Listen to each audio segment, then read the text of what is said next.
We might wonder, why this urgency to pray for people who are already saved in Christ? Well, Paul's going to tell us why over these next several verses. It's so that they might be the glorious church that Christ desires and that Christ deserves for them to be. This is such a big deal that Paul and company haven't stopped praying about this desire for Christians in Colossae to grow in Christ, to further persevere for Christ, to steadily glorify Christ. That desire is so great in Paul that he ceaselessly, maybe daily, at least very regularly, makes time to pray for the church this way. Do we? Why does Paul pray so much for these Christians? Well, this man understands the gravity of what it means to be a Christian in this world. He knows the temptations they're up against. He knows the uphill battles that they must endure. He knows the pressures, the beatings, the persecution, the mocking, the trials that they will face. He knows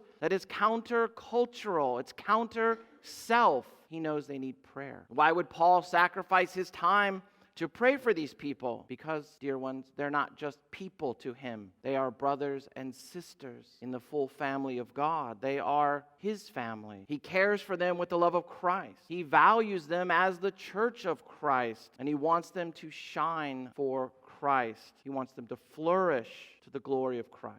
Why does Paul pray about these Colossians who are so far away in Asia Minor when he's in Rome? Because he deeply cares for Christ's name, which makes him deeply care for Christ's people, which drives him to pray for those dear saints. We've said since Philippians, if you love Christ, you'll love his people. And if you love Christ and his people, then you'll simply spend time praying to Christ for his people. Paul's steady, ongoing prayers for the Colossians so wonderfully reveals, it displays, it tells his heart for the gospel, for the church, for the Father, for the Son.